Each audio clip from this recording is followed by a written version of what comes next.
results came while researchers were studying 25,000 people who were taking a daily low dose of aspirin to prevent heart disease. But the researchers found that aspirin was also doing something else.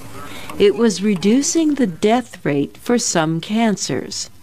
The work, a meta-analysis or study of many other studies, was done at Oxford University in Britain by Dr. Peter Rothwell.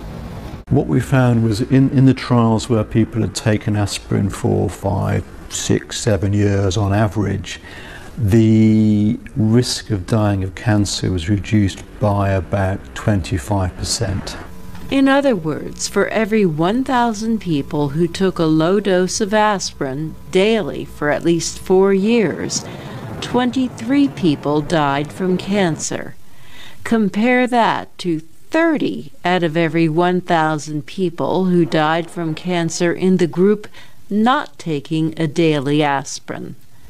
The drug was especially effective in preventing deaths from colorectal cancer, lung cancer, and cancer of the esophagus. While aspirin has proven benefits, doctors warn that aspirin can also cause serious side effects. As a rule of thumb, I wouldn't advise anybody, anywhere, to take aspirin by themselves. Dr. Elmer Huerta is a past president of the American Cancer Society. He is a cancer specialist at the Washington Hospital Center. There are certain groups of people who are extremely sensitive to the side effects of aspirin. They bleed, they develop gastritis and ulcers.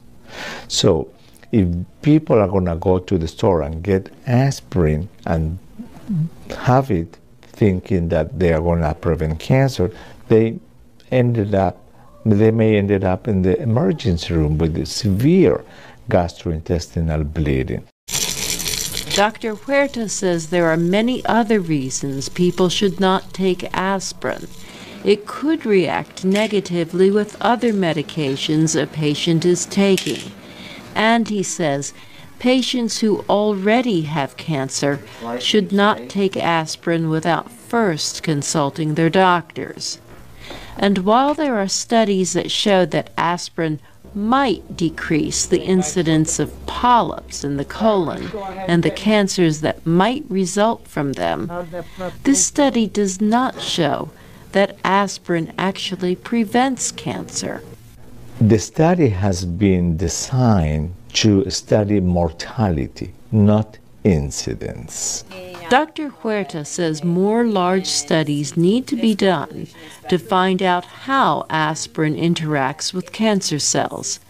These studies would need to be randomized, assigning people by chance to the experimental group or to the control group, and would have to follow the people participating for at least 10 years. Carol Pearson, VOA News.